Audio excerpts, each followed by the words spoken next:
कृष्ण हरे हरे हरे राम हरे Ram Ram Ram Hare Hare Hare Krishna Krishna Krishna Hare Hare Hare Ram Ram Ram Hare Hare Hare Krishna everyone welcome हरे कृष्ण जिग्नेश प्रभु जी ज्योति माता जी वैशाली जी भाविशा जी doctor Kripali जी नेहल माता जी नीलम कोटेचा जी रजनीकांत जी उर्वशी जी वर्षा पटेल जी Ranjan Prajapati ji welcome ખૂબ ખૂબ સ્વાગત છે તમારું હૃદયપૂર્વક સ્વાગત છે શ્રી શ્રી રાધા ગોવિંદ ટેમ્પલ સોન મંદિર સૌપ્રથમ આપણે શ્રી શ્રી રાધા ગોવિંદજીના ચરણમાં વંદન કરીએ ભગવાનના શાશ્વત ભક્ત અર્જુનજી પરમ પૂજ્ય જયપતાકા સ્વામી મહારાજ પરમ પૂજ્ય સ્વામી અષ્ટદાસ પ્રભુના ચરણમાં વંદન કરી અને શ્રીલા પ્રભુપાદજીના આશીર્વાદ લઈ આજના આ સેશનની આપણે શરૂઆત કરીશું મંગલાચરણ ओम ज्ञानतिमिरान्धस्य ज्ञानाञ्जनशलाकया चक्षुरुन्मिलितं येन तस्मै श्रीगुरवे नमः श्रीचैतन्यमनोभीष्टं स्थापितं येन भूतले स्वयं रूपं स्वपदान्तिकम् वन्देऽहं श्रीगुरो श्रीयुक्तपदकमलं श्रीगुरुं विष्णुवांश्च श्रीरूपं साग्रजातं सगुणरघुनाथान्वितं साद्वैतं सावधूतं परिजनसहितं श्रीकृष्णचैतन्यदेवं श्रीराधा कृष्णपादान् सगुणललिता श्रीविशाखान्वितांश्च हे कृष्ण करुणा सिन्धो दीनबन्धो जगत्पते गोपेश गोपिका कांत राधा कांत स्तुति तप्त कांचन गौरांगी श्री राधे वृंदावनेश्वरी वृषभानुसुते देवी प्रणमामि हरिप्रिये वाञ्छाकल्पतरुभ्यश्च कृपा सिन्धुभ्य एव च पतितानां पावनेभ्यो वैष्णवेभ्यो नमो नमः अनंत कोटि वैष्णव वृंद की जय प्रभुपाद की जय ग्रंथ राज श्रीमद्भागवतम भगवत गीता चैतन्य चरितामृत की जय सद्गुरुदेव की जय जय श्री कृष्ण चैतन्य प्रभु नित्यानंद श्री अद्वैत गदाधर श्रीवासादि गौर भक्तवृंद। हरे कृष्णा कृष्णा कृष्णा हरे हरे हरे राम राम राम हरे हरे हरे कृष्णा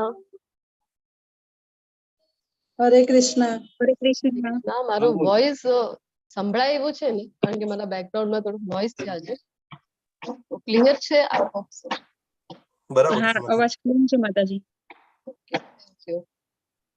શરૂઆત કરીએ આજના અધ્યાયની અધ્યાય 14 પ્રકૃતિના 3 ગુણો ગુણત્રય વિભાગ યોગ તો એના પહેલા ભગવાને ઘણી વખત પ્રકૃતિ વિશે જણાવ્યું છે હવે આજના અધ્યાયની શરૂઆત થઈ ગઈ છે અર્જુનજીને ખબર છે કે 3 ગુણ એટલે કયા છે પ્રકૃતિના વારંવાર ભગવાન શ્રી સ્ટાર્ટિંગ થી લઈને જ્યારે નોલેજ આપી રહ્યા છે અર્જુનજીને વારંવાર કહે છે ભગવાન કે આ જે પ્રકૃતિના ગુણ છે એનાથી પર થવા ત્રિગુણ્યા વિષયા વેદા ને ત્રિગુણ્યા અર્જુન કહે છે ને અર્જુનજીને આ જે 3 ગુણ છે પ્રકૃતિના એનાથી તું પર થા એના માટે વારંવાર અર્જુનજીને ખબર છે કે 3 ગુણ એટલે કયા છે કોઈ પ્રશ્ન નથી આજના અધ્યાયની શરૂઆતમાં કાલના અધ્યાયની શરૂઆતમાં મેં જોયું 6 પ્રશ્નો અર્જુનજી પૂછી રહ્યા હતા જેના જવાબો ભગવાન આપે છે તો હવે પ્રકૃતિના 3 ગુણો કયા છે એ અર્જુનજી ક્યારે પૂછતા નથી શું કામ કારણ કે જાણતા પરંતુ ભગવાન જ આ ગુણો વિશે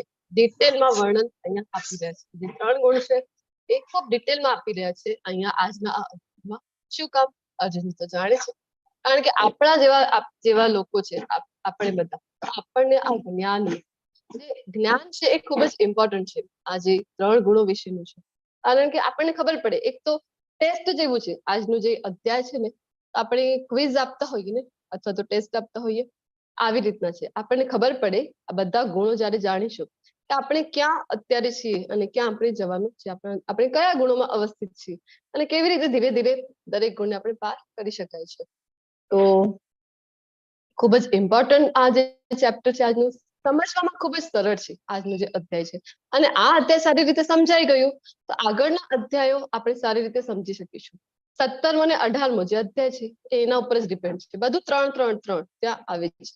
તો ત્રણેય ગુણો જો સારી રીતે સમજાઈ ગયા તો પછી એ પણ સમજવામાં ખૂબ ઈઝી રહેશે.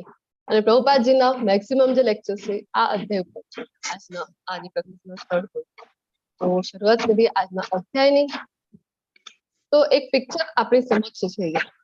આ પિક્ચર જોઈને તમે શું સમજી રહ્યા છો એ તમે મને વર્ણન કરો. હરે કૃષ્ણ. ન્યૂ પાર્ટિસિપન્ટ ટ્રાય કરો.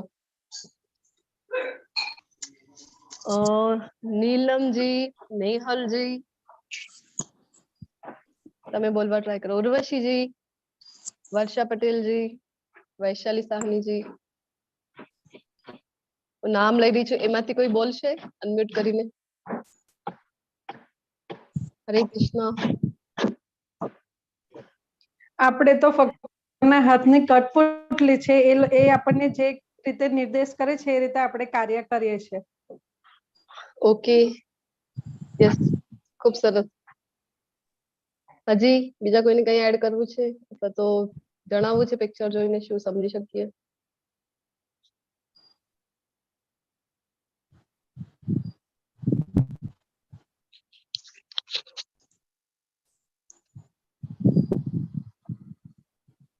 હરે કૃષ્ણ.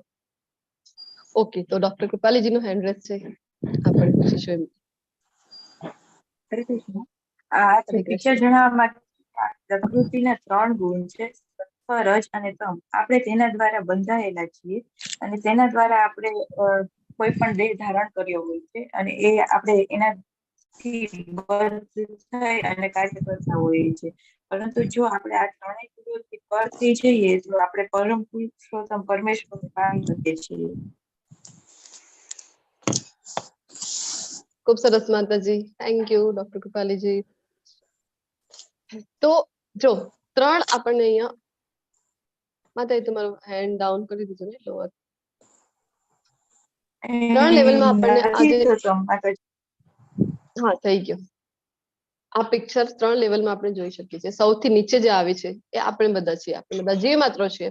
અને આપણી ઉપર કોણ છે? તો 3 દેવીઓ જે આપણને દેખાઈ રહી છે, માયા દેવીઓ છે.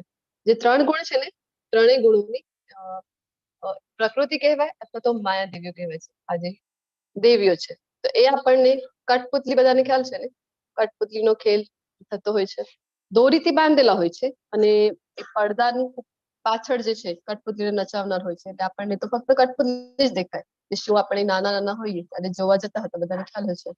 તો અહીંયા માયા દેવી છે એ કઠપુતલીની જેમ નચાવી રહ્યા છે. કોને? આપણે બધા જીવો, આપણે બધા જીવો છે. તો કોઈને એમ થશે અમે કેમ બાંધેલા છીએ? બધા નથી, અમે તો છૂટા છીએ. જો હાથ પગ અમારા ખુલ્લા છે. તો બાંધે છે કેવી રીતે? તો પ્રકૃતિના ગુણોની સંપર્કમાં આવીને આપણે બંધાઈ જઈએ છીએ. જન્મ મૃત્યુના ચક્રમાં આપણે બંધાઈ જઈએ છીએ. ફોર્સફુલી આપણને અહીંયા મોકલવામાં આવે છે કે તમારે અહીંયા જન્મ લેવો છે. આવી રીતે આપણે બદ્ધ છીએ. તો આપણને આ જે માયાદેવીઓ છે એ નચાવે છે અને માયાદેવીઓથી પણ ઉપર જે આપણને દર્શન થઈ રહ્યા છે, આપણા જે ભગવાન છે શ્રી કૃષ્ણજી, એમના દર્શન થઈ રહ્યા છે. એ કોણ છે? તો એ પ્રકૃતિના પણ સ્વામી છે. આપણે બધાના પ્રકૃતિના પણ સ્વામી છે. જે પ્રકૃતિ છે એમની દેખરેખ હેઠળ કામ કરે છે. આ જે ભૌતિક પ્રકૃતિ છે, જે માયાદેવીઓ છે, આ પિક્ચર થી આપણે એ સમજી શકાય છે. તો અધ્યાય 14 જે ઝાંખી છે આપણી સમક્ષ છે, જેને 3 વિભાગોમાં વિભાજિત કરવામાં આવ્યું છે કે ભૌતિક પ્રકૃતિ દ્વારા આત્માની સ્થિતિ, કેવી રીતે આપણે એના સંપર્કમાં આવીએ છીએ અને 3 ગુણો દ્વારા થતી અસર. 3 ગુણોમાં બંધાઈને 3 ગુણોના આધીન થઈને આપણે કેવી રીતે કર્મ સિલેક્ટ કરતા હોઈએ છીએ અને 3 ગુણોથી આગળ વધવું, એટલે કે જે અવસ્થા છે ગુણાતીત અવસ્થાને કેવી રીતે પ્રાપ્ત કરવી, એનું જ્ઞાન છે ભગવાન આજના અધ્યાયમાં આપવાના છે. તો એની પહેલા આપણે જોઈશું કે ડે 1 થી લઈને આપણે વાત કરતા હોઈએ છીએ. ચૈતન્ય મહાપ્રભુ એટલે કે કૃષ્ણ છે, ચૈતન્ય મહાપ્રભુ જે સાક્ષાત પોતે જ કૃષ્ણ છે એ તમે સાંભળતા હશો તો તમને એવું થતું હશે ને કે ક્યાં અમને તો ચૈતન્ય મહાપ્રભુ વિશે અમે સાંભળેલું નથી ક્યારે, તમે કહો છો સાક્ષાત કૃષ્ણ છે, ક્યાં આપેલું છે? તો આજના અધ્યાયમાં આપણે વાત કરી હતી 14મા અધ્યાયમાં આપણે એ જોતા હોઈએ છીએ આજે સ્લાઇડ સાથે ચૈતન્ય મહાપ્રભુ જે છે એ કયા કયા શાસ્ત્રોમાં ક્યાં ક્યાં એનો સંદર્ભ મળે છે કે પોતે જ કૃષ્ણ છે. તો અહીંયા 9 ઋષિઓ બતાવવામાં આવેલા છે. 9 ઋષિઓ જે છે શ્રીમદ ભાગવતમમાં એ આગાહી કરે છે. કઈ આગાહી કરે છે કે ચૈતન્ય મહાપ્રભુ ભગવાન છે એ ચૈતન્ય મહાપ્રભુના આવવાની આગાહી અહીંયા કરી રહ્યા છે. તો 9 ઋષિઓના નામ આપણી સમક્ષ આપેલા છે. કવિ, હવિ, અંતરિક્ષ, પ્રબુદ્ધ, હિપ્લાયન, અવિરહોત્ર, દ્રવિડ અથવા તો ધ્રુમેલ, ચામસા અને કરભજન. આ 9 ઋષિઓ છે જે આગાહી કરી રહ્યા છે કે કલયુગ, તો કલયુગ કેવો આવવાનું છે જે અત્યંત દંભયુગ છે અને લોકો અહીંયા ખૂબ ત્રસ્ત હશે. તો આ કલયુગમાં લોકોનું પતિત લોકો જે પણ હશે કલયુગમાં એ કેવા હશે? બધા જીવો પતિત હશે. તો પતિત લોકોનો ઉદ્ધાર કરવા માટે કોણ આવવાના છે? તો પતિત પાવન એટલે કે કૃષ્ણ પોતે અહીંયા આવવાના છે સાક્ષાત ચૈતન્ય મહાપ્રભુના રૂપમાં. તો આ જો આ ઋષિઓએ શ્રીમદ ભાગવતમ અહીંયા આપેલું છે સ્કંદ 11 અને અધ્યાય 5 શ્લોક નંબર 32 શું કહે છે? કૃષ્ણ વર્ણમ તિશા કૃષ્ણમ સાંગોપાંગાસ્ત્ર પાર્ષદમ યજ્ઞે સંકીર્તન પ્રાયેર્ય યજંતી સુમેધસા. કલયુગમાં બુદ્ધિશાળી મનુષ્યો નિરંતર કૃષ્ણનું નામનું ગાન કરતા ભગવાનના અવતારનું સામૂહિક સંકીર્તન કરે છે. તો જે ભગવાનના હરિ નામનું જે કીર્તન કરે છે, સંકીર્તન કરે છે, એના માટે કયું શબ્દ અહીંયા વાપરેલું છે? તો એ સુમેધસ એટલે કે બુદ્ધિશાળી લોકો છે જે હરિનામનું કીર્તન કરશે કલયુગમાં. ભગવાનનો વર્ણ, ભગવાન આવવાના છે કલયુગમાં, તો વર્ણ કેવું હશે ભગવાનનું? તો શ્યામ નથી. જયારે દ્વાપર યુગમાં આવ્યા હતા ત્યારે શ્યામ વર્ણ સાથે આવ્યા હતા ને, પરંતુ શ્રીમદ ભાગવતમાં આપણને ઉલ્લેખ મળે છે ભગવાન છે દરેક યુગમાં અવતરે છે જાતે જાતે ત્યારે ત્યારે અલગ અલગ એમનું વર્ણ હોય છે. તો અહીંયા જયારે કલયુગમાં આવવાના છે તો એમનું વર્ણ શ્યામ વર્ણ નથી અને તેઓ સ્વયં છતાં તેઓ સ્વયં કૃષ્ણ જ છે. તેમની સાથે તેમના સાથીઓ, સેવકો, આયુધો અને અંતરંગ પાર્ષદો હોય છે. જો ભગવાન જયારે પણ આવે ને તો આખો રસાલો એમની સાથે આવે છે. જેમના શાશ્વત પાર્ષદો છે એમના ધામમાં, ભગવાનના ધામમાં, ગોલોક વૃંદાવન ધામમાં એમની સાથે જે શાશ્વત રીતે એમની સેવા કરતા હોય છે, જે ખૂબ નિકટના અંતરંગ પાર્ષદો છે એ ભગવાન સાથે નિત્ય આવતા હોય છે. જયારે જયારે ભગવાન અવતાર લઈને, જયારે કૃષ્ણ અવતારમાં પણ આવ્યા હતા, જે કોઈ પણ એમના નિકટના સ્નેહીજન બનીને આવે છે, સગા સંબંધી બનીને આવે છે, એ બિલકુલ પણ સામાન્ય વ્યક્તિ હોતા નથી, ભગવાનના જ શાશ્વત ભક્ત હોય છે. તો અહીંયા આપણે શ્રીમદ ભાગવતમમાં આ ઉલ્લેખ મળે છે. અને જો કોઈ પણ પ્રાઇમ મિનિસ્ટર અથવા કોઈ પણ પ્રેસિડેન્ટ હોય એ ક્યારે પણ એકલા આવતા હોય છે? એમની આગળ અને પાછળ આપણે જોતા હોઈએ છીએ ને કેટલી બધી ગાડીઓ હોય છે, કેટલા બધા મંત્રીઓ અલગ અલગ એમની સાથે હોય છે. સેમ વે ભગવાન જયારે આવે છે ત્યારે એમની સાથે બધા જ એમના પાર્ષદો હોય છે. તો ચૈતન્ય મહાપ્રભુ કોણ છે એના વિશે આપણે જોઈશું. પ્રહલાદ મહારાજ શ્રીમદ ભાગવતમમાં 7મા સ્કંદમાં ઉપદેશ આપી રહ્યા છે ત્યારે શું કહે છે કે છન્ન કલો યદભવ સ્ત્રીયોગોથ સત્વમ, કે આ જે અવતાર હશે ને ભગવાનનું કલયુગમાં એ કેવું હશે? તો પ્રચ્છન્ન અવતાર છે, ગુપ્ત અવતાર છે, હિડન નેચર. ભગવાનનો આ અવતાર ગુપ્ત છે ને કોણ જાણી શકશે? એમને કોણ ઓળખી શકશે? જે બુદ્ધિશાળી છે એ જ એમને ઓળખી શકશે કે આ જ સાક્ષાત ભગવાન છે. અને ભગવદ ગીતામાં પણ ભગવાન કહે છે ને આપણને કે નાહમ પ્રકાશ સર્વસ્ય યોગમાય સમાવિત. જે અભક્તો છે એમની સામે એક પોતાનું પ્રગટ કરતા નથી. તો જે ભક્તો હશે એ જાણી શકશે કે આ ચૈતન્ય મહાપ્રભુ છે એ સાક્ષાત કૃષ્ણ છે. તો ગરુડ પુરાણમાં હજી આગળ કહે છે, પરમ ભગવાન પોતે કહે છે ગરુડ પુરાણ શું કહે છે કે નવદ્વીપ માયાપુરમાં હું સચી માતાના પુત્ર તરીકે જન્મ લઈશ. માતાની નામ સાથે, જો શાસ્ત્રમાં ભગવાન જયારે જયારે અવતાર લે છે અથવા લેવાના છે ભવિષ્યમાં, એ બધું જ શાસ્ત્રમાં આપેલું છે. તો શાસ્ત્રમાં જે પણ અવતારનો ઉલ્લેખ નથી એને ક્યારે પણ આપણે માનવું જોઈએ નહીં. ભગવાન જયારે આવવાના હોય છે બધું લખેલું હોય છે શાસ્ત્રમાં, એમના નામ જો, એમની માતાનું નામ, પિતાનું નામ, બધું જ કયા સ્થળે જન્મ લેવાના છે એ બધું જ શાસ્ત્રમાં આપેલું હોય છે. તો અહીંયા કયા સ્થળે જન્મ લેવાના છે? નવદ્વીપ માયાપુર. માયાપુર ધામ છે ને અત્યારે આપણા વિશ્વનું સૌથી મોટું જે શ્રી કૃષ્ણ ભગવાનનું મંદિર હોય એ છે નવદ્વીપ માયાપુર. ખૂબ આપણને ગૌરવ થવું જોઈએ કે ત્યાં બની રહ્યું છે અને આ વર્ષના અંત સુધી એ રેડી થઈ જશે. આજે મંદિરનું નિર્માણ કાર્ય થઈ રહ્યું છે. તો જન્મભૂમિ છે ચૈતન્ય મહાપ્રભુની જે આવે છે પશ્ચિમ બંગાળમાં, ભારતમાં જ છે, પશ્ચિમ બંગાળમાં. તો જગ્યાનું નામ આપેલું છે અને માતાનું નામ પણ આપેલું છે. સચી માતા માતાનું નામ છે. અને હું કલિયુગના પહેલા ચરણમાં મારા સંપૂર્ણ આધ્યાત્મિક સ્વરૂપમાં પ્રકટ થઉં છું. ગરુડ પુરાણમાં આપણને ભગવાન જણાવે છે. ત્યારે આવવાના છે તો કલિયુગના પહેલા ચરણ, પ્રથમ ચરણ જે છે ત્યારે આવશે. એ જ ગરુડ પુરાણમાં આગળ કહેવામાં આવે છે. શું કહે છે કે કલિયુગના પ્રથમ ચરણમાં ભગવાન જગન્નાથ કે જે દિવ્ય દારૂ બ્રહ્મ તરીકે અવતરિત થયા છે. કલેહ પ્રથમ સંધ્યામ લક્ષ્મીકાંતો ભવિષ્યતિ દારૂ બ્રહ્મ સમીપસ્થાહ સંન્યાસી ગૌર વિગ્રહ. આ શ્લોક આપેલી છે ગરુડ પુરાણમાં. જ્યાં કહે છે આપણે શું કહે છે કે દારૂ બ્રહ્મ એટલે કઈ જગ્યા? જ્યાં જગન્નાથજી છે. જે લાકડામાંથી બનાવેલા વિગ્રહ છે ને, કોઈ ધાતુથી બનાવેલા નથી જગન્નાથજીના.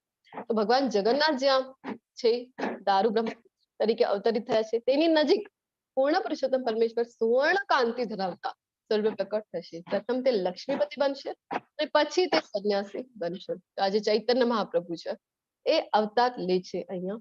અને જગન્નાથપુરીની બાજુમાં છે ને માયાપુર ધામ, આમ નિકટ થાય છે.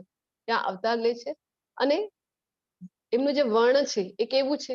શ્યામ વર્ણ તો નથી આ વખતે. વર્ણ છે એ ગૌર વર્ણ છે.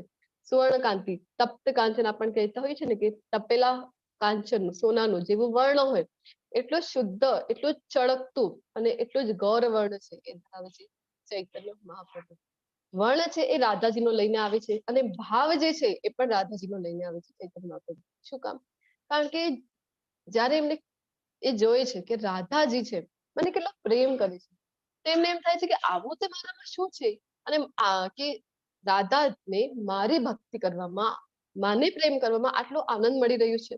તો એ જાણવા માટે આ ચૈતન્ય મહાપ્રભુના રૂપમાં આવે છે કૃષ્ણ પોતે રાધાજીનો ભાવ લઈને કે ભક્તિ કરવી છે મારે પણ, કૃષ્ણની પ્રેમ કરવો છે, કૃષ્ણની ભક્તિ કરવી છે અને ખબર કરવું છે કે કેટલો આનંદ આવે છે.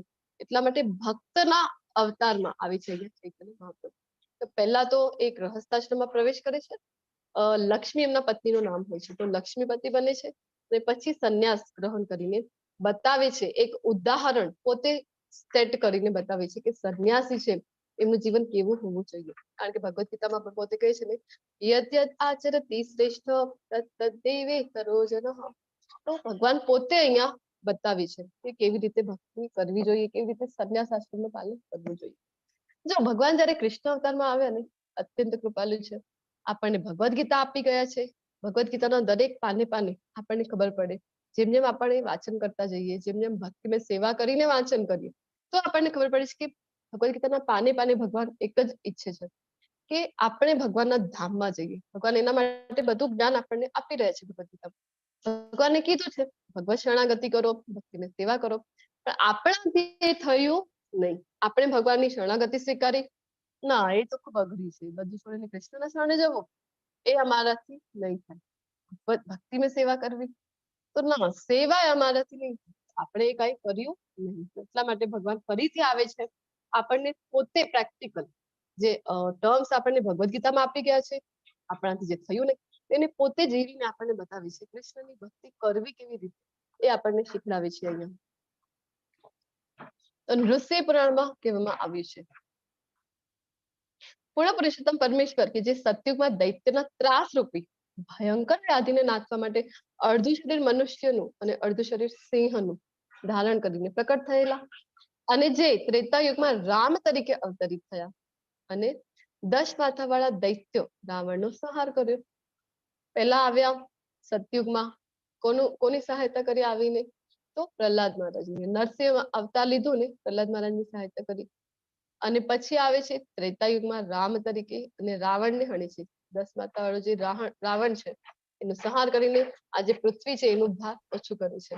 અને આગળ હજી કહે છે અને જે દ્વાપરયુગમાં વ્રજના ગોપ અને ગોપ બાળોને રક્ષણ આપવા અને પૃથ્વી પરના ભારનો નાશ કરવા આવેલા તે ફરીથી જો પછી દ્વાપરયુગમાં આવે છે ને કૃષ્ણ રૂપમાં ગોવાળિયા બનીને અને બધાને આનંદ આપે છે જે પણ એમના ભક્તો છે વ્રજના ગોપીઓ છે, ગોપબાળો છે, બધાને રક્ષણ આપે છે, બધાને આનંદ આપે છે.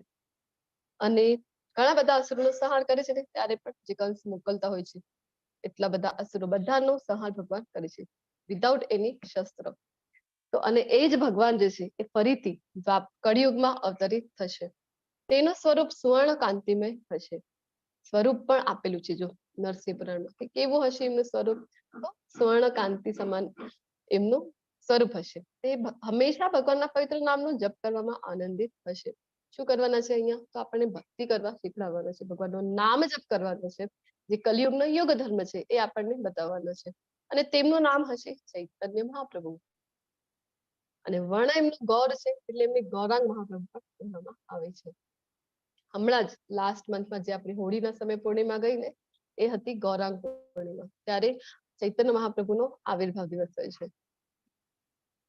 હજી પદ્મ પુરાણમાં ભગવાનના પરમ વ્યક્તિત્વ પોતે કહે છે. કલે પ્રથમ સંધ્યાયમ ગૌરંગોથમ મહિતલે ભાગીરથી તટે રમયે ભવિષ્યામિ સચીસુત.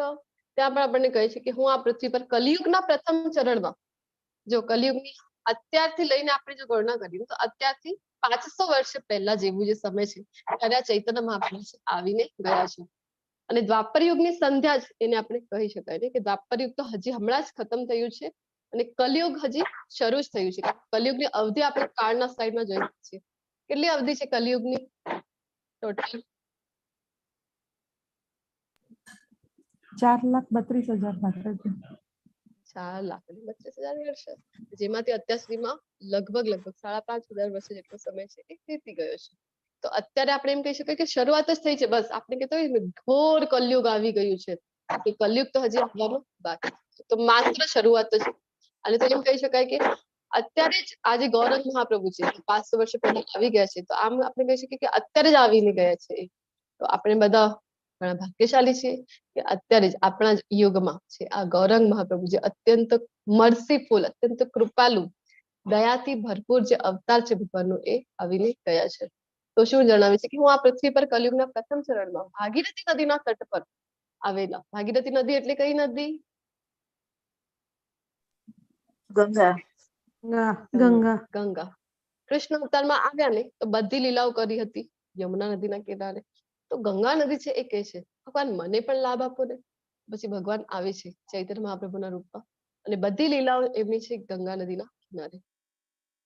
ભાગીરથી નદીના તટ પર આવેલા સુંદર પ્રદેશ પર પ્રકટ થઈશ. હું ગૌરવર્ણ સુવર્ણ સમાન કાંતિ ધરાવીશ અને સચી પુત્ર તરીકે જન્મ લઈશ. તો વૃંદાવનમાં રાધારમણજીનું જે મંદિર છે ત્યાં ખૂબ સુંદર ગીત ગાવામાં આવે છે. જય જય મહાપ્રભુ જગત વંદન શ્રી સચિદાનંદ હરે જય દ્વૈત આનંદ કંત નિત્ય નંદ મન વાંછિત કરે. આજે ચૈતન્ય મહાપ્રભુ છે એ આવે છે. કોના લીધે આવે છે? ભક્તોના માટે ભગવાન છે એ દરેક યુગમાં અવતરિત થતા હોય છે. તો એ અદ્વૈત મહાપ્રભુ, જે આપણે પંચતત્વ મંત્ર બોલતા હોઈએ છીએ ને એમાં પણ આવે છે ને, તો અદ્વૈત મહાપ્રભુ તુલસીનો પત્ર ગંગાજલમાં ધોઈને એ ભગવાનને અર્પણ કરી રહ્યા હતા અને પ્રાર્થના કરતા હતા કે ભગવાન કલયુગનો સમય ચાલી રહ્યો છે અને લોકોને તો જો એ અજ્ઞાનતા યુક્ત જે દેખાઈ રહ્યું છે કે જ્ઞાની છે, શાસ્ત્રોનું વાંચન કરે છે, પણ અજ્ઞાનતાથી ભરેલા છે બધા લોકો. આવો પતિત લોકોનો ઉદ્ધાર કરવા માટે હવે હું તો ઘરડો થયો છું ભગવાન, અદ્વૈત મહાપ્રભુ કહે છે. તો હવે તમે આવો ને, તમે પોતે આવો અને પતિત લોકોનો ઉદ્ધાર કરો. તો ખૂબ જ મર્સીફુલ અવતાર છે આજે ચૈતન્ય મહાપ્રભુજીનું છે ને. અને એ સૌથી પહેલા કોના પર દયા કરતા હતા? તો એ જોઈ કે સૌથી પતિત વ્યક્તિ કોણ છે, શોધીને કાઢ અને સૌથી પહેલા એમનો ઉદ્ધાર કરતા હતા. તો આપણે બધા કેવા છીએ? આપણે બધા પતિત છીએ અને ચૈતન્ય મહાપ્રભુ પતિત પાવન છે. તો એકદમ પરફેક્ટ કોમ્બિનેશન છે આપણો અને ચૈતન્ય મહાપ્રભુ. એમના ચરણમાં આપણે વંદન કરીએ, આપણને પણ શુદ્ધ ભક્તિ આપે શ્રી કૃષ્ણજી. તો ઘણા લોકો છે જે કહે છે કે આ તો બધા તમે પુરાણોનો રેફરન્સ આપ્યા છે, અમે પુરાણોમાં માનતા નથી. તેમની માટે અહીંયા વેદનું, અથર્વ વેદનું પણ રેફરન્સ છે, જે સંદર્ભ છે એ આપેલું છે. શું કહે છે અથર્વ વેદમાં? કે કલયુગમાં 4000 વર્ષ વીતી ગયા પછી અને 5000 વર્ષ પહેલા હું પૃથ્વી પર અવતરિત થઈશ. હું ગંગાના કિનારે પૃથ્વી પર પ્રકટ થઈશ. હું ઊંચો અને સંત બ્રાહ્મણ ભક્ત બનીશ. ભક્ત પોતે બનીને ભક્તિ કેવી રીતે કરવાની એ આવીને શીખડાવે છે. મારી પાસે ઉચ્ચ વ્યક્તિના તમામ શુભ લક્ષણો હશે. હું ત્યાગ એટલે કે સંન્યાસનું પ્રદર્શન કરીશ. મારામાં તમામ શુભ સંકેતો હશે. હું ભક્ત બનીશ. ભક્તિ યોગનો અભ્યાસ કરીશ. જે કે ભગવદ ગીતામાં કહી ગયા છું એ અહીંયા આવીને આપણને પ્રેક્ટિકલી કરીને ભગવાન છે એ શીખડાવી રહ્યા છે. હું મારી પોતાની ભક્તિમય સેવાનો રસ રાખીશ.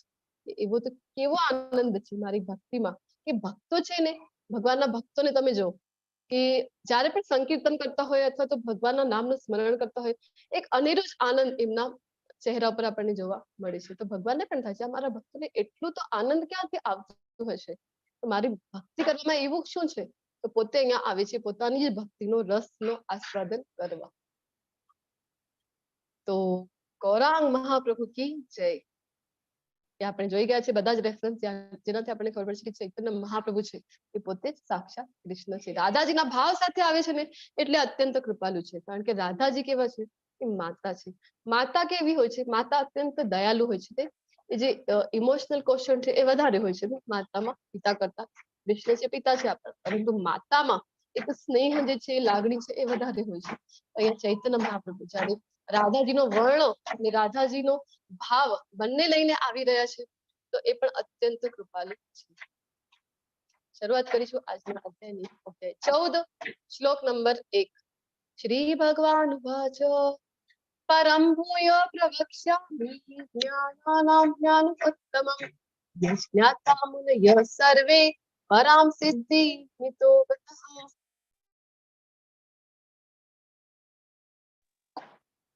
પૂર્ણ પુરુષોત્તમ પરમેશ્વર બોલ્યા,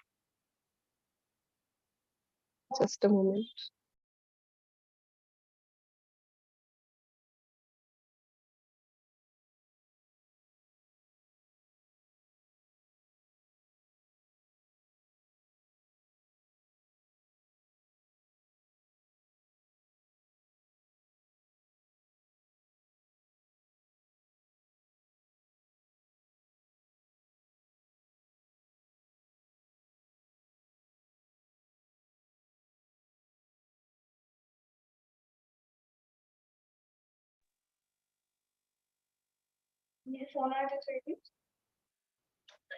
હરે કૃષ્ણ. પૂર્ણ પુરુષોત્તમ પરમેશ્વર બોલે, હવે હું તને સર્વ જ્ઞાનોમાં સર્વશ્રેષ્ઠ જ્ઞાન કે જેને જાણીને બધા જ મુનિજનો પરમ સિદ્ધિ પામ્યા તે વિશે ફરીથી કહી.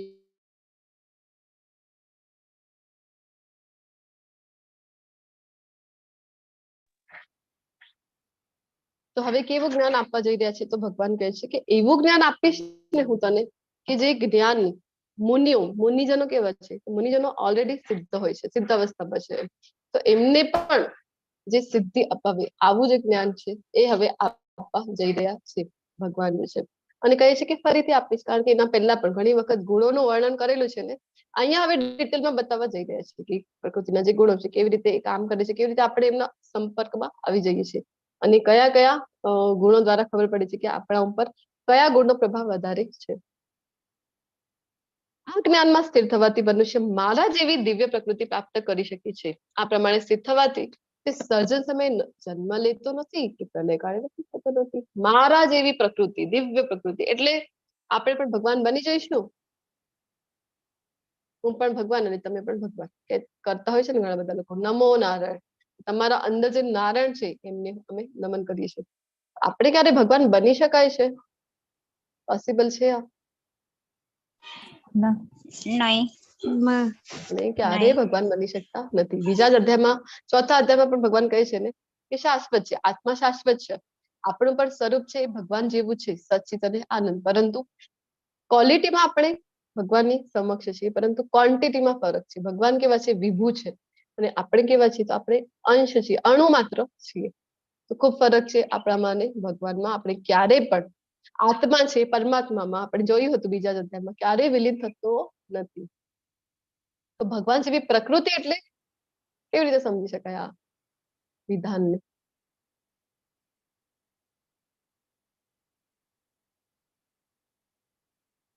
હરે કૃષ્ણ.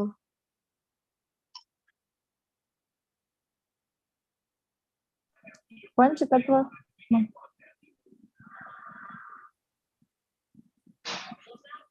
તો ભગવાન જેવી પ્રકૃતિ એટલે કે 3 અવસ્થા હોય છે ગુણોની. ગુણો વિશે જોઈ રહ્યા છે આપણે. એક હોય છે ગુણાધીન અવસ્થા, જેમાં આપણે બધા જીવ માત્ર જે છે એ આવી જઈએ છીએ. શું કામ? કારણ કે આપણે ગુણોના આધીન છીએ. તો ગુણાધીન અવસ્થા, એનાથી ઉપર આવે છે ગુણાતીત અવસ્થા. ગુણાતીત અવસ્થા એટલે કે જે ભગવાન કહે છે ને અર્જુનજીને 3 ગુણોને પાર કરી જવા માટે, નેસ્ત્રે ગુણ્યા ભવાર્જુન.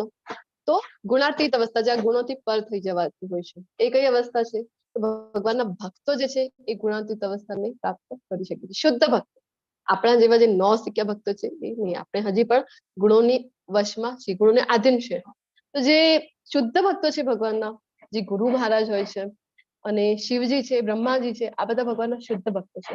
તો આ આવી ગયા ગુણાતીત અવસ્થામાં. ભગવાન પોતે પણ છે ગુણાતીત અવસ્થામાં. અને એનાથી પણ ઉપર એક અવસ્થા છે જેને કહેવાય છે ગુણાધીશ. તો ભગવાન છે એ ગુણાતીત પણ છે દેશમાં અને ગુણાધીશ પણ છે. તો બાકી બીજા બધા જે ભગવાનના ભક્તો છે, શુદ્ધ ભક્તો છે, શિવજી બ્રહ્માજી છે, તો એ બધા ગુણાતીત છે, ગુણાધીશ હોઈ શકે. ગુણાધીશ માત્ર અને માત્ર એ કૃષ્ણ છે. આપણે પણ ગુણાતીત અવસ્થા પાર કરી, ગુણાતીત અવસ્થા જે ગુણોને પાર કરવાની છે એ અવસ્થા સુધી આપણે પણ પહોંચી શકાય છે ને. તો એ અવસ્થાને પ્રાપ્ત કરવા માટે ભગવાન કહે છે, હે કુંતી પુત્ર, એ સમજી લેવું જોઈએ કે સર્વ યોનિઓ આ ભૌતિક પ્રકૃતિમાં જન્મ દ્વારા શક્ય બનાવાય છે અને હું તેમનો બીજ પ્રદાન કરનાર પિતા છું. સર્વ યોનિષુ કૌંતેય મૂર્તય સંભૂયા તાસામ બ્રહ્મ મહદ્યોનિર અહમ બીજ પ્રદપિતા. તો કામ કૃષ્ણ આપણા પિતા છે અહીંયા કહી રહ્યા છે જો 14.4 માં કે અહમ બીજપ્રદ પિતા, કે બધી જ યોનિ બીજપ્રદ પિતા છે. એટલે કેવલ મનુષ્ય યોનિના, મનુષ્ય જાતિના કે છે કે ના, બધી જ યોનિઓના, જેટલી પણ 84 લાખ યોનિઓ છે, તો બધી જ યોનિઓના બીજ પ્રદાન કરનારા પિતા કોણ છે? તો કૃષ્ણ કહે છે કે હું છું. તો શું આપણે ભગવાન દ્વારા વિકસિત કે સર્જન થયેલા છીએ? એ બધું ઓટોમેટિક, સાયન્ટિસ્ટો જેમ કહે છે કે મોટો એવો ધમાકો થાય છે અને સૃષ્ટિનું સર્જન થઈ જાય છે, એવું થતું હોય છે કે ભગવાન દ્વારા આપણે બધા સર્જન પામેલા છે? શું લાગે છે તમને? ભગવાન દ્વારા જ સર્જન પામેલા છે. હા, તો આપણે બધા છીએ ભગવાન અહીંયા કહી જ રહ્યા છે ને પોતે કે બીજ આપનાર પિતા કોણ છે? આપણા કૃષ્ણ પોતે છે. તો બધી 84 લાખ યોનિઓનો પદ્મ પુરાણમાં ઉલ્લેખ આપણને મળે છે કે કઈ કઈ યોનિઓમાં કેવી રીતે ડિવાઈડ કરેલું છે. કેવલ મનુષ્ય યોનિના જ કહેવાય છે કે 4 લાખ જેટલા પ્રકાર છે મનુષ્ય યોનિ. તો અહીંયા બધા જળચરથી લઈને બધા આપણે મનુષ્ય છે ત્યાં સુધીના બધા જ યોનિઓ છે. તો ભગવાન કહે છે બધાના જે બીજ પ્રદાન, આપણે જે કૃષ્ણથી આપણે ઈર્ષ્યા કરી ભગવાનના ધામમાં, આપણે બધા ક્યાં હતા? ભગવાનના ધામમાં ભગવાનની સાથે જ હતા. પરંતુ આપણે જોયું કે બધું જ ભોગવવા, કારણ કે પરમ પુરુષ કોણ છે? પરમ ભોગતા કોણ છે? કૃષ્ણ છે. આપણે ભગવાનની ઈર્ષ્યા કરી કે ભગવાન તમારે જ બધું ભોગવવાનું, જેના કારણે આપણને અહીંયા ભૌતિક જગતમાં આપણી જે ઈચ્છા હતી, જે દ્વેષ હતું કૃષ્ણ પ્રત્યે, એના કારણે ભગવાન છે ભૌતિક પ્રકૃતિની વ્યવસ્થા કરી આપે છે. તારે પણ ભોગવવું છે ને, તો હું એવી વ્યવસ્થા કરી આપીશ આ ભૌતિક પ્રકૃતિને. અને ભોગતા બનવાની ઈચ્છા હતી એટલે કે નાનકડું એવું આપણો પરિવાર હોય છે જેના આપણે બધા છીએ એક લીડર તરીકે હોઈએ છીએ કે હું મારી ફેમિલીનો જે લીડર છું, એવી રીતે એવી વ્યવસ્થા ભગવાન આપણને અહીંયા કરી આપે છે. તો ભૌતિક પ્રકૃતિ 3 ગુણોની બનેલી છે, તે છે સત્વ ગુણ, રજોગુણ તથા તમો ગુણ. જ્યારે સનાતન જીવ પ્રકૃતિના સંસર્ગમાં આવે છે ત્યારે હે મહાભાવ અર્જુન તે આ ગુણોથી બદ્ધ થઈ જાય છે. કેવી રીતે બંધાઈ જઈએ છીએ આપણે બધા? બદ્ધ કેવી રીતે થઈ જઈએ છીએ? જ્યારે આપણે પ્રકૃતિના સંપર્કમાં, આ ગુણો છે 3 ગુણો, સત્વ, રજસ અને તમસ, તો 3 ગુણોના સંપર્કમાં આવીએ છીએ તો આપણે બદ્ધ થઈ જઈએ છીએ. ગુણો છે આપણી ઉપર, એની અસર થાય છે. શું કામ? કારણ કે આપણે ગુણાધીન છીએ. ભગવાન ઉપર ગુણોની અસર થાય છે, આ માયાદેવીની અસર થાય છે નહીં. શું કામ? કારણ કે ભગવાન છે એ માયાદેવીના અધ્યક્ષ છે, એમની દેખરેખ હેઠળ કામ કરે છે. આજે માયાદેવી છે, ક્યાં કીધું હતું આપણને? 7મો અધ્યાય યાદ છે ને બધાને? ત્યાં ભગવાને 7મા અધ્યાયના 14મા શ્લોકમાં શું કીધું હતું, જેનાથી આપણને ખબર પડે કે આજે માયાદેવી છે ભગવાનની શક્તિ છે? શું કહે છે 7.14? કોઈને યાદ છે? ખૂબ જ સુંદર શ્લોક છે. દેવી મામેવ જગત્યન્તે માયામેતાં તરન્તિ તે. કીધું તું ને ત્યાં ભગવાને કે આજે મારી માયા છે, આજે ભૌતિક પ્રકૃતિ મારી માયા છે, એને પાર કરવી અત્યંત દુષ્કર છે. કીધું હતું એનાથી આપણને ખબર પડશે કે આ માયાદેવી છે એ ભગવાન એના સ્વામી છે. તો સત્વગુણમાં વ્યક્તિના કયા કયા ગુણ હોય છે? હે નિષ્પાપ. જો અહીંયા કયો શબ્દ દ્વારા ભગવાન છે અર્જુનને સંબોધી રહ્યા છે? અનઘ લખેલું છે ને, ચાનઘ. તો અનઘ, અનઘ એટલે કે નિષ્પાપ. અર્જુનજી તો નિષ્પાપ છે. એના પહેલા પણ કીધું હતું અનસૂયવે, ભગવાનની ઈર્ષા નથી કરતા. તો પછી આ બધું જે જ્ઞાન છે, આટલું બધું ભૌતિક પ્રકૃતિના ગુણો વિશે જ આખું ચેપ્ટર આપી રહ્યા છે. આ જ્ઞાન કોના માટે છે?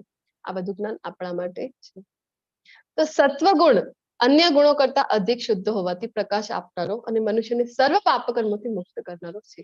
ત્રણ ગુણોને જો કમ્પેર કરીએ તો ત્રણેય ગુણોમાં સારો, જેને આપણે કહી શકાય કે જે સૌથી સારો છે ત્રણેય ગુણમાં, એ છે સત્વ ગુણ.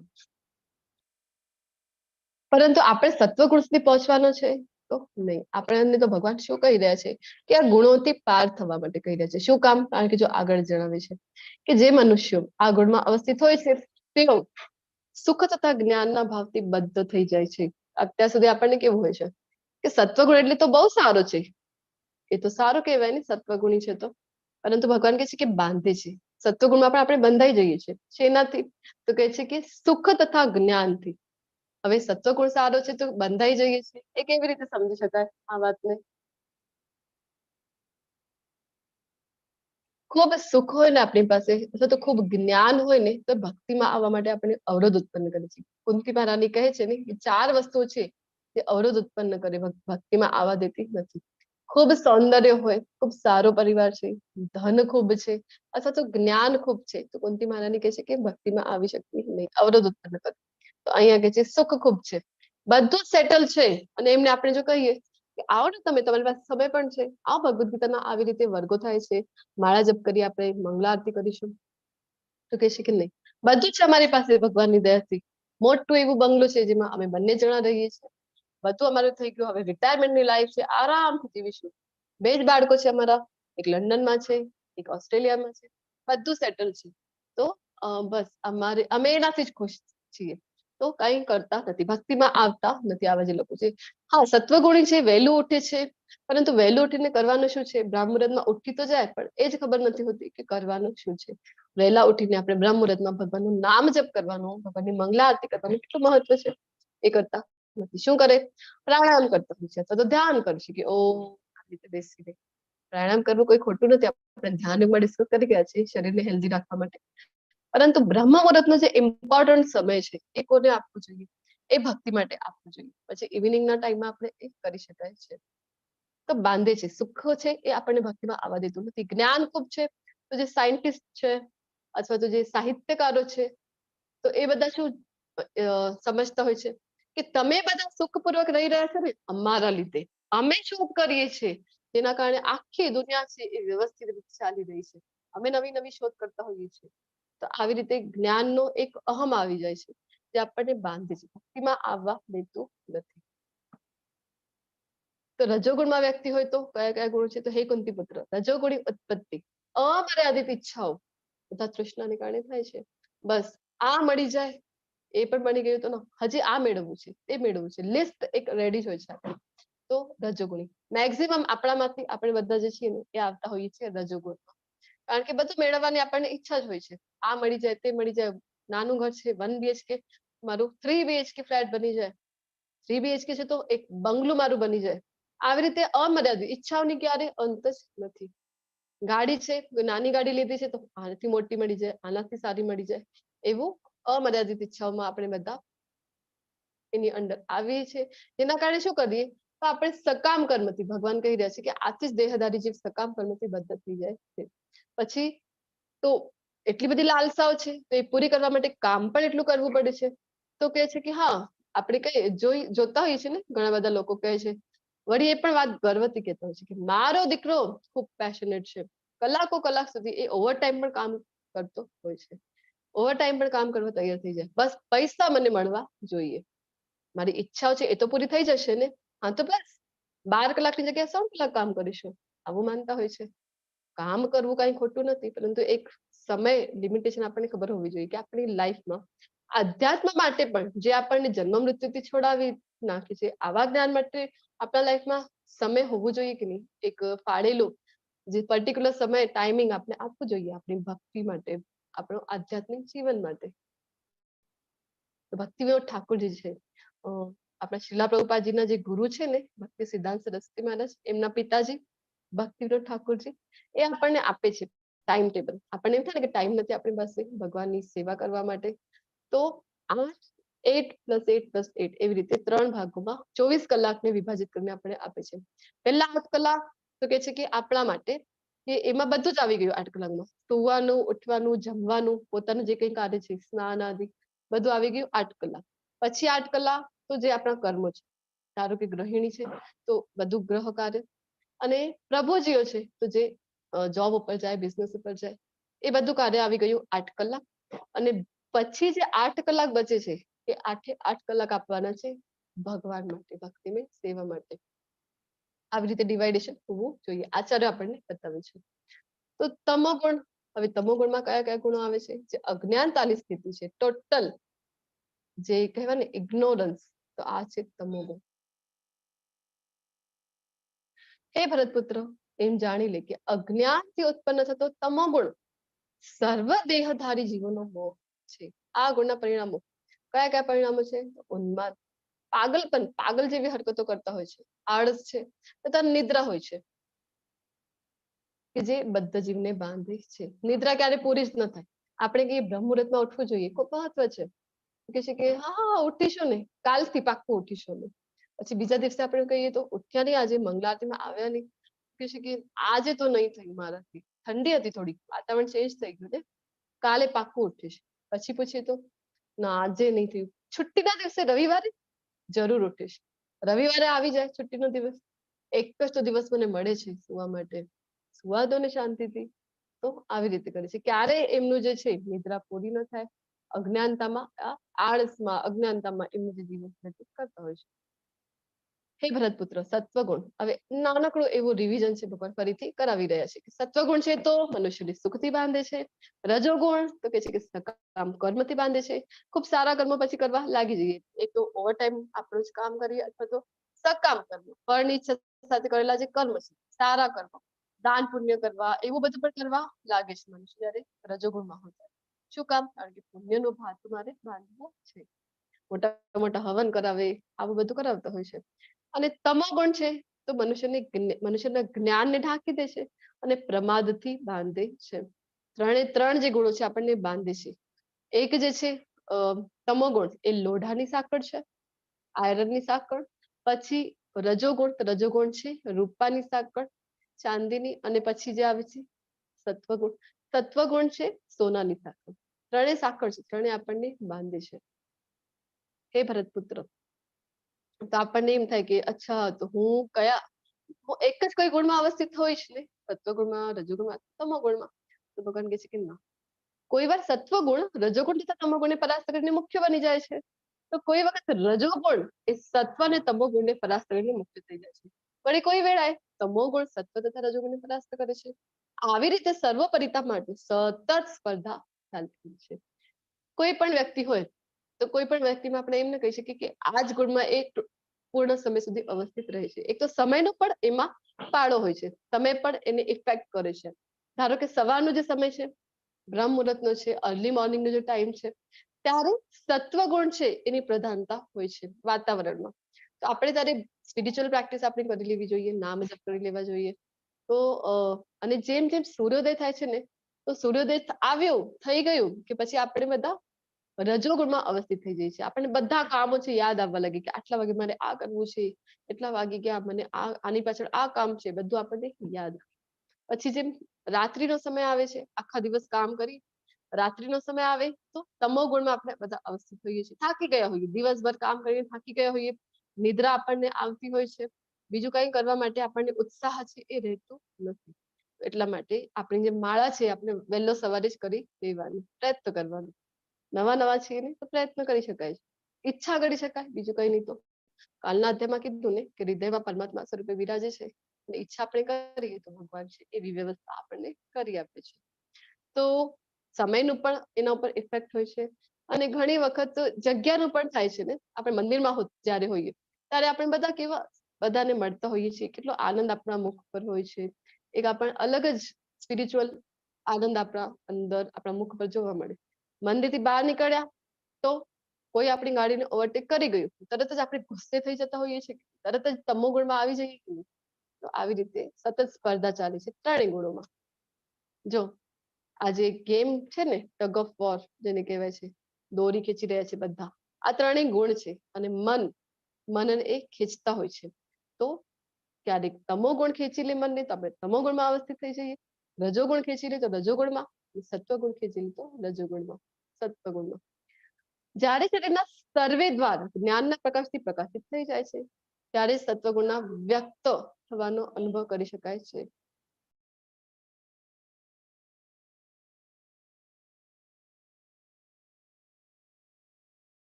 હરે કૃષ્ણ.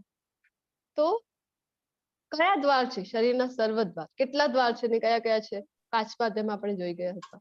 9 દ્વાર છે, 2 આંખો, 2 કાન, 2 નસકોરા, મુખ, જનેન્દ્રિય અને ગુદા.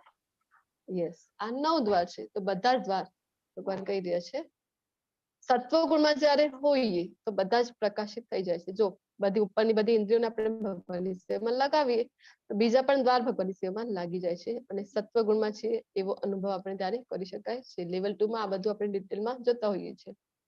હે ભરત શ્રેષ્ઠ, જ્યારે રજોગુણમાં વધારો થઈ જાય છે ત્યારે અત્યંત આસક્તિ, સકામ કર્મ, ઉગ્ર ઉદ્યમ, અનિયંત્રિત ઈચ્છા તથા લાલસાના લક્ષણો પ્રકટ થાય છે. જે કંઈ પણ પ્રાપ્ત કર્યું છે હજી મેળવવું છે, ઓવર ટાઈમ કામ કરવું છે, હા અમે તૈયાર છીએ, આ બધું કરવા આપણે તૈયાર થઈ જતા હોઈએ છીએ. અને આસક્તિ ખૂબ હોય છે, લાલસા ખૂબ હોય છે, હજી મેળવવું, જેટલો મેળવી લેવું તો એવું નહીં કે એનાથી સંતુષ્ટિ ક્યારે થતી નથી. આ બધા રજોગુણના લક્ષણ છે. તમોગુણના કયા કયા છે? તો હે કુરુપુત્રો, જ્યારે તમોગુણમાં વૃદ્ધિ થઈ જાય છે ત્યારે અંધકાર, જડતા, ઉન્માદ અને મોહ વ્યક્ત થાય છે. આજકાલની આપણી જે પણ યુવા પેઢી છે, આપણે આ ચિંતાનો વિષય છે એ ખૂબ જ ઝડપથી, કારણ કે કલ્ચર એવું છે, એજ્યુકેશન એવું પહેલા તો આપણે આપી રહ્યા છે, જ્યાં વેલ્યુઝ વિધાઉટ વેલ્યુઝ એજ્યુકેશન આપી રહ્યા છે. તો એનું જે પરિણામ છે આપણે બધા જોઈ રહ્યા છે. જે બાળકો છે સ્કૂલમાં અથવા તો કોલેજમાં વધારે આપણને જોવા મળે છે કે બધા જ જે બાળકો છે આપણે ભણવા માટે બહારગામ મોકલતા હોઈએ છીએ તો સંઘ એવું મળી જાય છે એક તો, અને બધા જ બાળકો એવા, બધા બાળકો એક જેવા હોતા નથી, પરંતુ સંઘનો ઇફેક્ટ કહેવાય, યુગનો ઇફેક્ટ કહેવાય. તો ખૂબ ઝડપથી તમોગુણમાં અવસ્થિત થતા આપણને જોવા મળે છે કે કુટેવોમાં પડી જાય છે ખૂબ જ ઝડપથી. પછી એ લોકોને શાસ્ત્રોનું જ્ઞાન આપણે ક્યારે પણ આપ્યું નથી ને તેમને ખબર જ હોતી નથી. જો ભગવદ્ ગીતાનું જ્ઞાન આપેલું હોય ને તો બાળકોને પોતાની પણ એક વિવેક હોય છે કે શું મારી માટે સારો છે, નરસો છે, એ પોતે પણ એ જાણી શકે છે. પરંતુ આજકાલ આપણે જે જ્ઞાન આપી રહ્યા છે શાસ્ત્રોનું તો આપતા જ નથી. તો એ બાળકોની પોતાનો વિવેક બુદ્ધિ રહી જ નથી કે પોતે એ તફાવત કરી શકે, ડિફરન્શિએટ કરી શકે કે મારી માટે કયું સારું કહેવાશે. તો બધા જ બાળકો છે, ચિંતાનો વિષય છે બધા પેરેન્ટ્સ માટે કે તમોગુણમાં જવાના ચાન્સીસ જે છે એ ખૂબ જ વધારે છે. તો આગળ જ આ શ્લોક અધ્યાયમાં ભગવાન આપણને જણાવશે કે કયા ગુણમાં અવસ્થિત છે તો કેવી ગતિ આગળ થાય છે. તો ખૂબ જ ઇમ્પોર્ટન્ટ છે કે આપણા બાળકોને પણ આપણે કૃષ્ણ ભાવનામાં લઈ આપીએ, આપણી રિસ્પોન્સિબિલિટી છે. તો જો અહીંયા જ આવી રહ્યું છે કે કેવી ગતિ થશે, કયા કયા ગુણમાં મૃત્યુ થશે તો કેવી ગતિ થશે. જ્યારે કોઈ મનુષ્ય સત્વગુણમાં મૃત્યુ પામે છે ત્યારે તેને મહર્ષિઓના ઉચ્ચતર વિશુદ્ધ લોકોની પ્રાપ્તિ થાય છે. 14 લોક યાદ છે ને ગોલોક ચાર્ટમાં? આપણે જે ભૂલોક ઉપર પૃથ્વી એક એનું ગ્રહ છે, એના ઉપરના 6 ગ્રહ છે, નીચેના 7. તો ઉપર પૃથ્વીથી ઉપર જેમ જેમ જઈએ ને ક્રમશઃ તો ઉચ્ચતર લોકો આવતા જાય છે. તો એમાં ભગવાન કહે છે કે જો સત્વગુણમાં તમારી મૃત્યુ થઈ છે તો કેવા લોકની પ્રાપ્તિ થાય? તો મહર્ષિઓના જે ઉચ્ચ લોકો છે, શુદ્ધ લોકો છે, આવા લોકોની પ્રાપ્તિ થાય છે. રજોગુણમાં મૃત્યુ પામનાર મનુષ્ય સકામ કર્મ કરનારાઓમાં જન્મે છે કે એવા લોકોની ત્યાં એમનો જન્મ થાય છે જે પોતે સકામ કર્મ ખૂબ કરતા હોય છે. અથવા તો એમ કહી શકાય કે પૃથ્વીલોક ઉપર જ જન્મ મળે છે. અને તમોગુણમાં મરનાર મનુષ્ય પશુ યોનિમાં, અધમ યોનિમાં જન્મ ગ્રહણ કરે છે. જો જેવા આપણા કર્મો છે એના મુજબ ભગવાન આત્મહત્યામાં જોઈ ગયા હતા ને, 2 વસ્તુ ડિસાઈડ કરે છે નેક્સ્ટ જન્મ આપણો. એક તો આખા જન્મ દરમિયાન કર્મ કેવા કર્યા અને મૃત્યુ સમયે કયા ભાવમાં શરીરનો ત્યાગ કર્યો. ખૂબ સુવાનો શોખ છે તો ભગવાન એવી વ્યવસ્થા કરી આપે, રીંછની યોનિમાં જન્મ મળે છે. અને કાંઈ પણ ગંદુ ગંદુ ખાવાનો શોખ છે તો પછી ભૂંડણ છે એની યોનિમાં જન્મ મળે. અને પશુઓનું માંસ અને એવી બધી જે વસ્તુ છે ખાવાનો શોખ છે તો હિંસક પશુઓની યોનિમાં જન્મ મળે છે. અને ઘણા લોકો આજકાલ તો આપણે જે કંઈ પણ ટીવી ઉપર જોઈ રહ્યા છે, બધું ઇન્ટરનેટ ઉપર બધું શું છે તો બધી જ અશ્લીલતા છે તે આપણને જોવા મળે છે. આવી રીતે ટૂંકા ટૂંકા વસ્ત્રો પહેરવા, અશ્લીલતા કરવી, તો પછી આપણને ભગવાન છે એવી વ્યવસ્થા કરી આપે છે. વૃક્ષોની યોનિમાં જન્મ મળે છે. અનેક વર્ષો સુધી એક જ સ્ટાઇલમાં, જો વૃક્ષ છે એક જ જગ્યા ઉપર એક જ પોઝમાં હોય છે કે નહીં, એવી વ્યવસ્થા ભગવાન કરી આપે છે. ખૂબ ઇમ્પોર્ટન્ટ છે. આપણા બાળકો છે તો એ કેવું કાર્ય કરી રહ્યા છે, તમોગુણમાં અવસ્થિત હશે તો તમોગુણમાં મૃત્યુ થશે એમની, તો પશુ યોનિમાં એમને જન્મ મળશે. આ જન્મમાં આપણા બાળકો છે તો આપણે કેટલી બધી ચિંતા કરીએ છીએ કે નહીં, મારા બાળક માટે હું આ કરી લઉં, તે કરી લઉં, બધું જ આપણું જે લાઈફ છે એના સેન્ટરમાં તો આપણા બાળકો જ હોય છે જનરલી. આ જન્મમાં તો ઠીક છે, આપણે છીએ આપણા બાળકો માટે. નેક્સ્ટ બર્થ નું શું?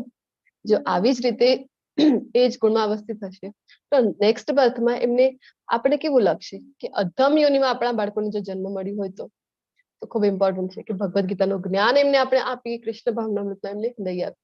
તો આપણી પાસે યુથની બેચેસ અલગ ચાલતી હોય છે, યુવાઓની જે બેચેસ છે, અને કિડ્સ બેચ પણ એક ચાલતી હોય છે. તો જે નાના બાળકો માટે છે તો જરૂરથી, હવે તો વેકેશન્સ પણ આવી રહ્યા છે તો નેક્સ્ટ બેચથી જરૂરથી તમને બધાને હું વિનંતી કરીશ કે તમારા બાળકોનું છે એમાં રજીસ્ટ્રેશન કરાવો. વધારે એના વિશેની જે માહિતી છે એ જિગ્નેશ પ્રભુજી તમને આપી દેશે.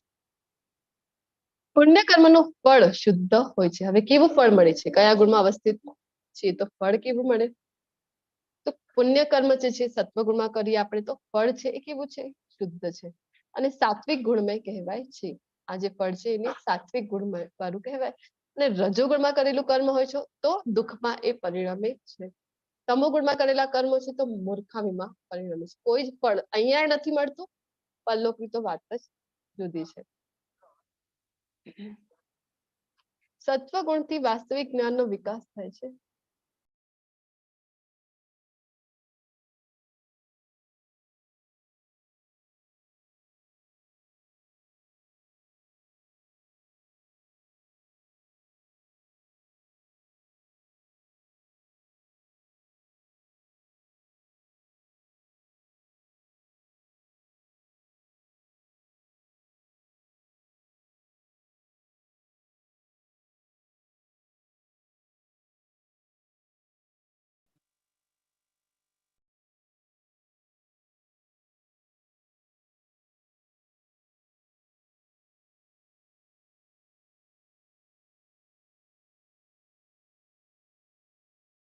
હરે કૃષ્ણ.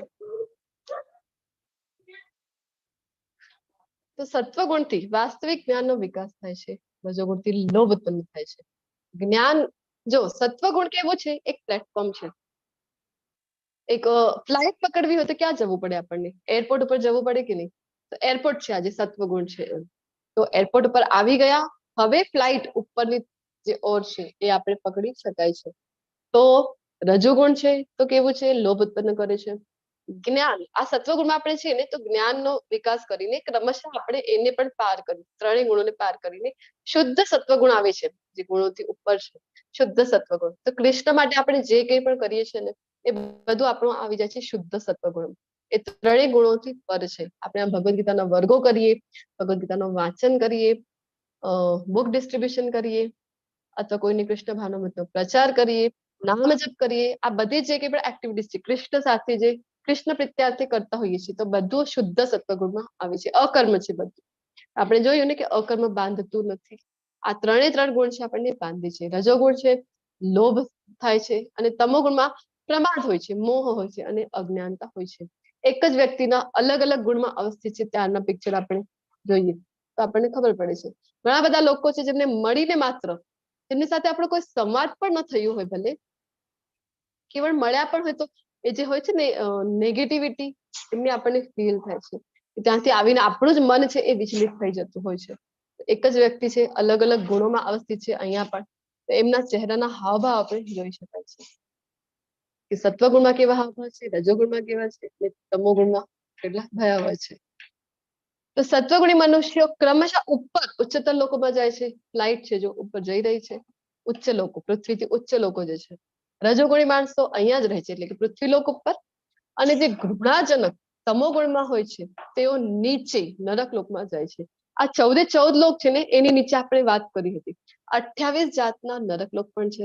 તો અધમ યોની પ્રાપ્ત થાય અથવા તો આ નરક લોકમાં યાતના ભોગવવી પડે છે. તો ખૂબ ઇમ્પોર્ટન્ટ છે આ ગુણોને સમજવું, જેનાથી આપણને ખબર પડે કે આપણે ક્યાં અવસ્થિત છીએ અને ક્રમશઃ આપણી ઉન્નતિ કરીને આવવું ક્યાં છે. પ્લેટફોર્મ સુધી જો આવી ગયા, એરપોર્ટ સુધી આવી ગયા છે, તો હવે આપણે ફ્લાઇટ પકડી શકાય, તો શુદ્ધ સત્વગુણમાં આવી શકાય છે. તો આપણને જે પ્રભુપાદજી આપે છે એ છે ભક્તિ, જે સાર છે ભગવદ્ ગીતાનો. તો આપણે જે કોઈ પણ ગુણમાં હોઈએ ને, ભલે ને તમો ગુણમાં હોઈએ, તો ડાયરેક્ટલી આપણે છે શુદ્ધ સત્વ સુધી પહોંચી શકાય છે. કયું ઉદાહરણ છે આપણે ડેવનમાં જોયું હતું. બધા હિપ્પીઓ જે ફોરેન અમેરિકામાં જાય હિપ્પીઓ હતા, કેવા હતા એ બધા યુવાનો? ઘર છોડીને ભાગેલા હતા અને સરકારની સામે બળવો મૂકી દીધો હતો. બધી જ તમોગુણથી પણ નીચે કહી શકાય એવી એમની જે લાઈફસ્ટાઈલ હતી, એવું જીવન જીવી રહ્યા હતા. દિવસથી લઈને રાત્રિ સુધી પોતે તો વ્યસનમાં હોય છે, કોઈ હોશમાં જ હોતા નથી. આવું જીવન જયારે જીવી રહ્યા હતા, તમોગુણથી પણ નીચે, તો પ્રભુપાદજીના સંપર્કમાં આવ્યા, શુદ્ધ ભક્તોના સંપર્કમાં આવ્યા, હરિનામનું જપ કર્યું, તો ડાયરેક્ટ શુદ્ધ સત્વગુણ સુધી આવી ગયા કે નહીં? જે બધું જ કરતા હતા, 4 નિયમ પ્રભુપાદજી આપણને આપે છે, 4 વસ્તુઓ કરતા હતા. બધું માંસાહાર કરે, ઇન્ટોક્સિકેશન કરે, વ્યભિચાર કરતા હોય, જુગાર રમતા હોય, 4 વસ્તુ કરતા હતા જે 4 નિયમોમાં આવે છે. અને પ્રભુપાદજી ડાયરેક્ટલી એમને શુદ્ધ સત્વમાં લાવ્યા કે નહીં? બધું માંસાહાર કરતા હતા, એ બધું છોડીને, ડુંગળી લસણ પણ છોડીને શુદ્ધ સત્વગુણમાં આવી ગયા ને. તો અહીંયા જો જે આપણે હમણાં ભગવાન જણાવી રહ્યા હતા કે આપણે બધા પૃથ્વી લોક પર છીએ, ભૂરલોક વચમાં જે આવે છે, તો ઉચ્ચ લોકમાં જઈ શકાય સારા કર્મ કરવાથી, નિમ્ન લોકમાં જવાય છે તમોગુણમાં જો હોઈએ તો, અને રજોગુણમાં હોઈએ તો અહીંયા ને અહીંયા રહે છે.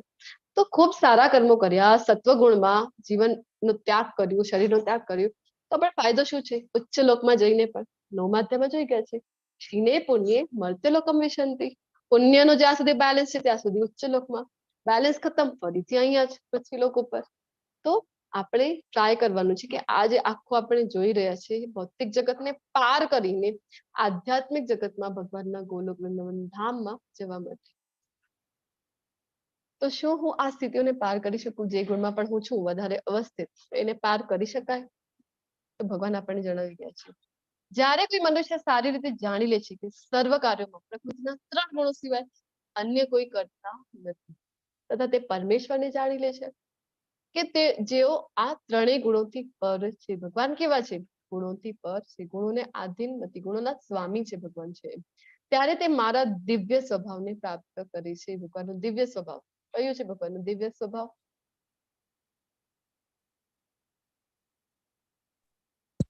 હરે કૃષ્ણ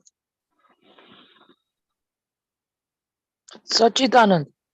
સચ્ચિદાનંદ. તો એ સ્વભાવને આપણે શું કામ આપણે દુઃખી છીએ? કારણ કે કૃષ્ણથી વિખૂટા પડી ગયા છે ને. આપણે જોઈશું કે આવતીકાલના અધ્યાયમાં કૃષ્ણથી છૂટા પડે તો આપણી પરિસ્થિતિ કેવી થાય છે.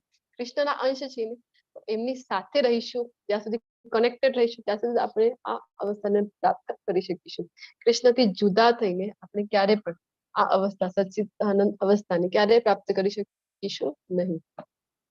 જ્યારે દેહધારી જીવ શરીર સાથે સંકળાયેલા આ 3 ગુણોને ઓળંગી જવા સમર્થ થાય છે, ત્યારે તે જન્મ મૃત્યુ, ઘડપણ તથા તેમના કષ્ટોમાંથી મુક્ત થઈ શકે છે અને આ જીવનમાં જ અમૃત ભોગવી શકે છે. ઘણા બધા લોકો છે જે કહી શકે છે અમે નથી માનતા પુનર્જન્મમાં, અમને કોઈ આગળ ગતિ સારી થાય ને આવું બધું જ્ઞાન અમને કઈ જોઈતું નથી, એટલા માટે અમે ભગવદ્ ગીતાનું જ્ઞાન લેતા નથી. તો ભગવાન કહે છે આ જન્મમાં તો સુખી રહેવું છે ને તમારે, એના માટે પણ જરૂરી છે ભગવદ્ ગીતાનું જ્ઞાન લેવા માટે. આ જ્ઞાન લઈશું તો આ જીવનમાં પણ સુખી રહી શકીશું. અહીંયા જણાવે છે તે કે કેવી રીતે આપણે આ જે બધા કષ્ટ છે ને જન્મનો આપણને યાદ નથી, આપણે ચર્ચા કરી ગયા છે કે કેટલું બધું વેદના છે એ જન્મની વખતે થાય છે. આપણે બધાએ ભગવાનને પ્રોમિસ આપવું છે કે મને તમે અહીંયાથી બહાર કાઢો હું તમારી જ ભક્તિ કરીશ ભગવાન, અહીંયાથી મને બહાર કાઢો, ત્યારે ભગવાન આવે છે અને આપણે પ્રોમિસ લીધું અને આપણે અહીંયા જન્મ લેતા હોઈએ છીએ. જેમ બહાર આવ્યા, પ્રકૃતિના ગુણોના સંપર્કમાં આવ્યા, આપણું પ્રોમિસ આપણે ભૂલાવી દીધું છે અને અહીંયા હેરાન થઈ રહ્યા છે. મૃત્યુમાં આપણે વાત કરી 40,000 વીંછીઓ જ્યારે ડંખ મારે એટલી વેદના મૃત્યુ સમય થતી હોય છે. ઘડપણમાં તો કેટલી બધી ત્યારે તકલીફો પડે છે કે નહીં ઘડપણમાં. તો ક્યારે આ કષ્ટમાંથી આપણે મુક્ત થઈ શકીશું? તો જ્યારે આપણે આ જ્ઞાન લઈશું, આ જે જ્ઞાન છે 3 ગુણો વાળું જ્ઞાન છે, અને એને પાર કરી દઈશું, ગુણાતીત અવસ્થામાં આવી જઈશું, તો અહીંયા ભગવાન કહે છે કે સુખપૂર્વક આપણે રહી શકીશું. તો લક્ષણો કયા કયા છે કે જેનાથી આપણે જાણી શકાય કે આ વ્યક્તિ છે ગુણોથી પર થઈ ગઈ છે? તો ભગવાન હવે એ જણાવવાના છે કે તેનું વર્તન કેવું હોય છે અને તે આ 3 ગુણોને કેવી રીતે પાર કરે છે. તો અર્જુને પૂછ્યું છે પ્રશ્ન, હે મારા પ્રિય પ્રભુ, જે મનુષ્ય આ 3 ગુણોથી પર થયેલો છે તેને કયા લક્ષણો વડે જાણી શકાય છે? તેનું આચરણ કેવું હોય છે અને તે પ્રકૃતિના ગુણોને કેવી રીતે ઓળંગી જાય છે? ભગવાન જણાવો ને મને. એના પહેલા પણ બીજા અધ્યાયમાં લક્ષણો પૂછ્યા હતા ચિત્તપ્રજ્ઞના. જે સ્થિર બુદ્ધિ મનુષ્યો છે એમના લક્ષણો કેવા છે ભગવાન? એ કેવી રીતે ઉઠે છે, કેવી રીતે બેસે છે? ત્યારે ભગવાને જણાવ્યું હતું સ્થિર બુદ્ધિ વાળાનું લક્ષણ. અહીંયા પૂછી રહ્યા છે કે જે ગુણોથી પર છે એ વ્યક્તિને કેવી રીતે ઓળખવા ભગવાન? તો ભગવાન છે 14.22 થી લઈને 25 સુધીમાં જણાવે છે કે કેવી રીતે ઓળખી શકાય છે. પૂર્ણ પુરુષોત્તમ પરમેશ્વર બોલ્યા, હે પાંડુ પુત્ર, જે મનુષ્ય પ્રકાશ, આસક્તિ તથા મોહ ઉપસ્થિત હોય ત્યારે તેમની ઘૃણા કરતો નથી કે ન હોય ત્યારે તેમની આકાંક્ષા રાખતો નથી.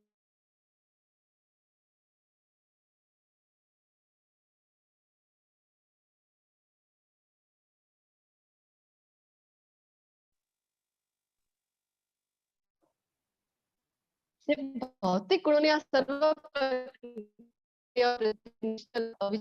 અવિચલિત રહે છે અને કેવળ ગુણો જ ક્રિયાશીલ હોય છે એમ જાણીને તટસ્થ અથવા ગુણાતીત રહે છે. વિચલિત થતા નથી. જાણે છે કે કોણ રિસ્પોન્સિબલ છે, આ બધું જે કંઈ થઈ રહ્યું છે એના માટે કોણ જે છે એ કોની જિમ્મેદારી છે? તો જાણે છે કે 3 ગુણો છે ને એના કારણે આ બધું થઈ રહ્યું છે. જે પોતાની અંદર સ્થિત હોય છે અને સુખ તથા દુઃખને સમાન માને છે. જે માટીના ઢેફા નહીં, પથ્થરને તથા સોનાની લગડીને સમાન દ્રષ્ટિએ દેખે છે. એનો અર્થ શું છે કે આમ પથ્થર પડ્યું હોય, પથ્થરના ઢગલા છે તો શું કહે છે કે સોનું છે, આ તો સોનું છે એવું કરશે? તો ભગવાન કહે છે આનો અર્થ એવું નથી. આનો અર્થ એ છે કે જાણે છે કે બધા ઉપર. હરે કૃષ્ણ. Kindly mute yourself.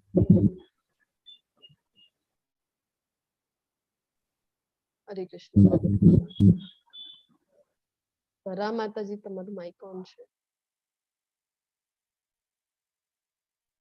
તો એ જાણે છે કે બધા ઉપર સ્વામિત્વ છે એ કોનું છે? સ્વામિત્વ છે એ કૃષ્ણનું છે. બધી કૃષ્ણની સંપત્તિ છે. માટી હોય તો એને લગાવી દેશે ભગવાનના મંદિર નિર્માણ કાર્ય માટે. પથ્થર છે એને પણ ભગવાનની સેવામાં લગાવે છે. સોનું છે તો ભગવાનના આભૂષણ બનાવવામાં. જે કંઈ પણ છે એ ભગવાનની માલિકીનું છે, સ્વામિત્વનું છે. એને પછી ભગવાનની સેવામાં લગાવે છે.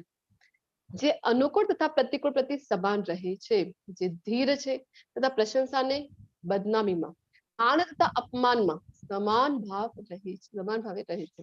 ચૈતન્ય મહાપ્રભુ, આજે આપણે જોયું ચૈતન્ય મહાપ્રભુ વિશે, તો એમને આપણને આપે છે શિક્ષાષ્ટકમ. આપણે શીખવાડે છે કે કેવી રીતે ભક્ત છે એમને રહેવું જોઈએ.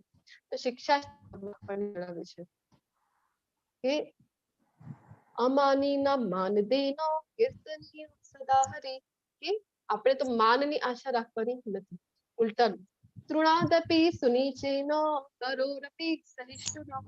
તૃણ છે જે ઘાસ હોય છે એના કરતા પણ આપણે કેવું આપણું વલણ છે એ હોવું જોઈએ. એટલી નમ્રતા આપણી અંદર હોવી જોઈએ. અને જે તરો એટલે કે વૃક્ષ છે તો વૃક્ષમાં કેટલી બધી સહનશીલતા છે, એવી સહનશીલતા આપણી અંદર હોવી જોઈએ. અને પછી કહે છે કે અમારીના માન દેનું, માનની આકાંક્ષા તો રાખવાની નથી અને ઉલટાનું બધાને માન આપવાનું છે. અને કરવાનું શું છે? તો કીર્તનીય સદા હરિ, હરિનામનું સદૈવ કીર્તન કરવાનું છે. આપણે શીખવાવે છે ચૈતન્ય મહાપ્રભુ. જે શત્રુ તથા મિત્ર પ્રત્યે સમાન વ્યવહાર કરે છે. મિત્ર છે, ભગવાન તમારી કૃપાથી મને મિત્ર મળ્યો છે. શત્રુ છે તો મારા કર્મો તો એવા હતા ને ભગવાન જેના કારણે મારી સાથે હજી પણ ખરાબ રીતે એનું વર્તન થવું જોઈએ, પરંતુ તમારી કૃપા છે જેનાથી આટલાથી જ મારું પતી ગયું છે, આવું વિચારે છે ભગવાન છે. અને જેણે સર્વ દુનિયાવી કાર્યોનો પરિત્યાગ કર્યો છે, આવા મનુષ્યને પ્રકૃતિના ગુણોથી પર માનવો જોઈએ. લક્ષણ ભગવાન આપી રહ્યા છે. અહીંયા ઉદાહરણમાં આપણે જોઈ રહ્યા છીએ નારદજી છે, જે ગુણાતીત અવસ્થામાં છે, ગુણોથી પર છે. જે મનુષ્ય સર્વ સંજોગોમાં ચૂક્યા વગર મારી અવિચળતામાં પરિવારેલો રહે છે, તે તરત જ ભૌતિક પ્રકૃતિના ગુણોને ઓળંગી જાય છે. તો જે પણ પરિસ્થિતિમાં છે આપણે, શ્રી કૃષ્ણ. રંજનજી કાઇન્ડલી ડિટેલ્સ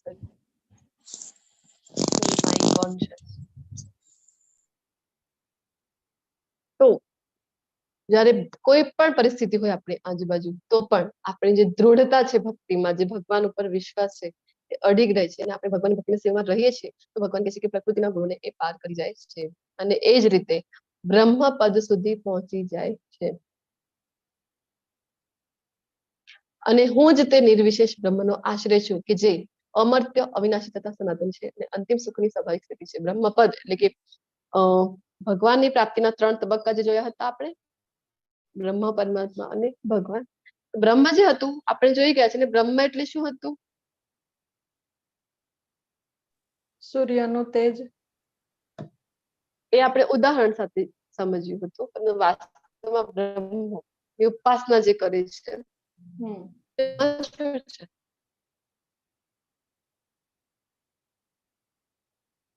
બ્રહ્મ એટલે કે પ્રકાશમાં જે માનતા હોય છે, નિરાકારમાં જે માને છે. બ્રહ્મ એટલે ભગવાનના શરીરનો જે પ્રકાશ છે એ છે બ્રહ્મ. ભગવાન કહે છે કે બ્રહ્મ